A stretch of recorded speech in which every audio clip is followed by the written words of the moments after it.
Olá, o meu nome é Carolina Cherubini, eu faço parte do grupo 1, que também é composto pela Andresa Jacob Duarte, pela Louise Bárbara, a Natália Trentino e a Thalissa Gabriele. Nós somos o grupo 1 e iremos apresentar sobre Maria Montessori. Primeiramente, nós vamos falar um pouco sobre a vida de Maria Montessori. Ela nasceu no dia 31 de agosto de 1870 em Tiravalli, na província de Ancona, localizada ao norte da Itália. Ela se formou em ciências contábeis no primeiro momento, mas depois ela logo foi para a área da medicina. Foi algo muito revolucionário para a época, tanto que ela foi a primeira mulher médica da Itália. No período que ela estava na faculdade, ela sofreu inúmeros preconceitos, ela não podia fazer perguntas durante a aula, ela não poderia participar junto aos homens das aulas de anatomia, então ela praticava isso depois. Então era uma coisa bem difícil para a época, e ela mesma assim fez. Depois disso, ela se especializou mais na área da psiquiatria, e foi aí que ela começou a trabalhar com crianças deficientes. E surgiu o interesse nela em criar uma metodologia educativa para ensinar essas crianças. E vendo os efeitos positivos que essas práticas que essa metodologia teve, ela achou que isso seria também bom para outras crianças de escolas normais. Então ela tentou levar esse método educativo que ela criou para outras crianças, em escolas diferentes, escolas consideradas normais. É importante também a gente ressaltar um pouco sobre o contexto histórico que a Maria Montessori estava inserida, que durante sua vida entre 1870 e 1952 ocorreu a unificação da Itália, em que estavam surgindo algumas ideias diferentes e algumas reformulações para a educação, em que a escola ela se tornava obrigatória, a sua frequência na escola, ela tinha um caráter mais laico, o ensino religioso ele estava sendo mais suprimido pelo ensino cívico, e esses elementos também influenciaram Maria Montessori na sua pedagogia, conhecida como pedagogia científica. E essa pedagogia, ela tinha uma educação sensorial, características como liberdade, autonomia da criança, coisas que eram bem diferentes da pedagogia tradicional. Só que estes elementos, eles acabam não sendo tão fortes na época, mesmo porque depois surge também o fascismo na Itália, e esses elementos mais modernos são suprimidos e deixados de lado, porque eles não são valorizados, né, para a época.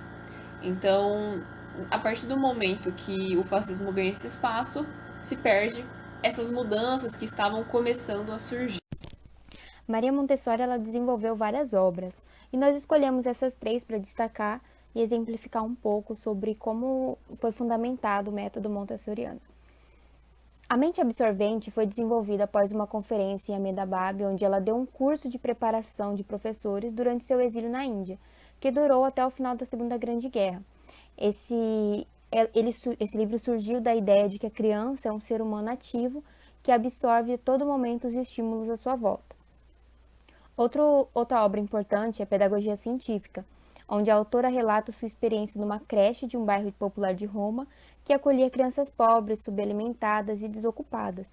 Essa experiência foi um motivo para a autora estudar o desenvolvimento psíquico e intelectual da criança, trazendo grandes reflexões com sua experiência. Mas a obra que fala basicamente da origem do método montessoriano é A Criança, e até contém algumas algumas ideias do livro Pedagogia Científica. Nesse livro A Criança, a autora decide ir além do diagnóstico dos problemas educacionais e propõe uma aprendizagem por meio dos sentidos, respeitando a individualidade de cada criança e o seu ritmo de desenvolvimento. Fases do desenvolvimento humano segundo Montessori. Primeiro período. De 0 a 3 anos, a mente inconscientemente absorve tudo à sua volta, assim como uma esponja.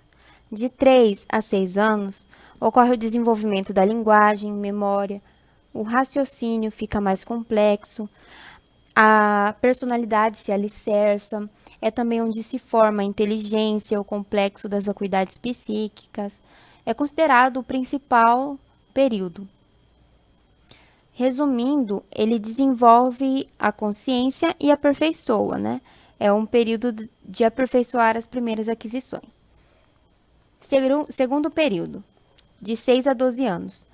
A criança questiona as coisas, pergunta, questiona o mundo à sua volta, busca respostas sobre tudo, quer ter relações sociais, interação com o grupo. Ocorre o desenvolvimento da ciência moral e a busca por sociabilidade. Desenvolvimento racional, ético, cultural e o crescimento dos sentidos. Terceiro período. De 12 a 15 anos, que é a puberdade, eles são considerados bebês sociais, segundo Montessori. Ocorrem mudanças corporais, psicológicas, que acabam gerando medo e incertezas. Acontecem novos questionamentos, novos conflitos emocionais, mudança de comportamento, até devido à questão hormonal. De 15 a 18 anos, começa a responsabilidade social, a consolidação do emocional, a preparação para os novos desafios da vida adulta. Começa a conquista pela independência, consciência crítica e reflexão. Montessori defendia determinados pilares do sistema educacional, sendo eles a autoeducação, onde a criança tem uma predisposição para aprender, e o método montessoriano pressupõe que a criança sinta interesse no que aprende, sendo assim propostos materiais interessantes que facilitem esse autoaprendizado. A educação cósmica, onde o educador deve apresentar os conhecimentos de forma organizada, estimulando a imaginação, a consciência e a preservação do mundo. A educação consciência, onde o educador tenta conhecer a criança por meio de observações, teorias e hipóteses, para assim poder buscar um melhor meio de ensiná-lo. O ambiente preparado, onde o espaço tem que atender às necessidades biológicas e psicológicas das crianças, como, por exemplo, os móveis devem respeitar o tamanho das crianças e os materiais devem estar disponíveis a livre uso. O adulto preparado, onde ele deve conhecer as fases do desenvolvimento das crianças, ter habilidade de observação e utilização dos materiais para assim saber conduzir a criança no desenvolvimento. E entre todos esses elementos deve haver um equilíbrio para que o desenvolvimento completo da criança ocorra. Para o método Montessori, o material é um elemento que carrega uma proposta, a reflexão. A criança tem que pensar para usá-lo, para conquistá-lo. Como dizia Maria Montessori, o material é um professor que não castiga, não briga, não dá prêmios, mas que faz a criança lutar e desafiar com ele. Sendo assim, o material montessoriano serve de instrumento para a educação e são divididos em categorias, sendo elas as atividades de vida diária, onde são materiais de tarefa cotidiana, da vida cotidiana, como, por exemplo, fazer laço, dar nó, regar plantas, pentear-se, vestir-se. Os sensoriais, onde são materiais que promovem experiências sensoriais, preparando para escrita, leitura e matemática. Os culturais, que têm base nos sensoriais, mas promovem o ensino do alfabeto, dos números, escrita, leitura e aritmética. O material dourado são cubinhos, barras e cubos que representam os números. Olá, meu nome é Natália, eu vou falar dos aspectos básicos do método montessoriano. O método mostra que não existe competitividade, pelo contrário, ele dá oportunidade para a criança desenvolver a ajuda mútua, possui aplicação universal, revela a criança como amante do trabalho intelectual, mostra que ao deixar a criança agir espontaneamente, ela irá alcançar seu próprio nível de desenvolvimento. Revela que pelo fato da criança escolher por ela própria suas atividades, sem competição ou imposição, ela não desenvolverá nenhum tipo de dano proveniente do excesso de pressão. O método possibilita o desenvolvimento da criança, está baseado no respeito à personalidade da criança. O professor tem a liberdade de atender cada aluno de acordo com a necessidade individual. Destaca-se que cada criança tem seu ritmo de trabalho. A criança torna-se capaz de se autodisciplinar, pois essa é uma atividade interna que trabalha com ela e não imposta. Baseia-se nas necessidades da criança de aprender, fazendo experimento cada aprendizagem. E a natureza da criança é observada no decorrer de vários anos. Bom dia, meu nome é Thalissa e eu vou apresentar para vocês as contribuições de Maria Montessori para a educação. Bom, eu vou falar sobre as contribuições de Maria Montessori para a educação.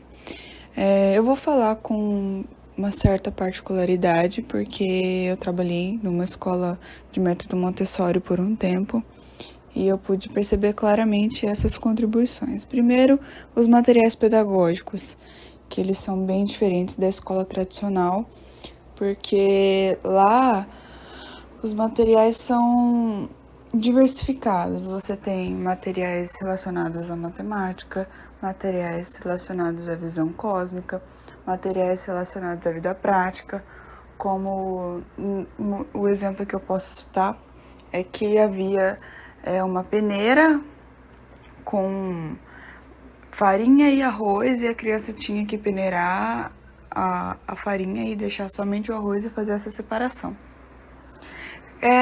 Coisas da vida prática nesse sentido, assim, de casa. E a gente tinha também que ter muito zelo pelo ambiente. Não só a gente, mas como as crianças. Elas eram ensinadas a ter esse cuidado com o ambiente, com os materiais. Sempre elas tinham que guardar o material depois que foi utilizado. E se ela fez alguma sujeira, principalmente de materiais que utilizavam a farinha, elas tinham que fazer essa limpeza do lugar que ela sujou, né? E nós, como professores, auxiliares, a gente tem sempre que manter a sala limpa, bem cheirosa e organizada com a ajuda das crianças. E o professor, ele não interferia de forma brusca na educação das crianças. Ele era mais observador, ele ficava um pouquinho mais distante, mas isso não significa que ele estava ausente. Ele estava ali para auxiliar, ele instruía as crianças nos materiais pedagógicos, nesses trabalhos com esses materiais. E, por consequência, o aluno ele era o centro. O que quer dizer que ele era o centro? Ele escolhia o material que ele queria trabalhar. E a qualquer momento ele poderia mudar o material e começar a trabalhar com outro material, desde que esse material seja cuidado e bem guardado. E essa integração da criança com o meio, a criança é livre. Ela pode escolher se ela quer ficar na sala ou se ela quer sair, mas tem os momentos e a criança precisa entender esses momentos. Se ela optar por fazer alguma atividade lá fora, ela pode, mas ela tem que se concentrar lá fora também. E a escola é um local de aprendizado da vida prática e do desenvolvimento cognitivo. Isso significa que lá ela não vai aprender só coisas de escola, né, como as escolas tradicionais, que o conteúdo é bem restrito ali naquele meio que a gente já conhece, né?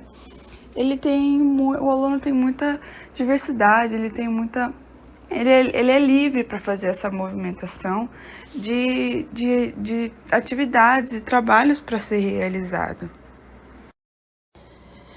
E assim eu finalizo engrandecendo o trabalho de Maria Montessori para a educação, que teve outros olhos para com a criança, né? Enxergou ela como ela podendo fazer as suas próprias escolhas no momento que ela queria fazer. E agradecemos a todos a atenção. E esse foi o nosso trabalho do Grupo 1 relacionado a Maria Montessori e o seu método.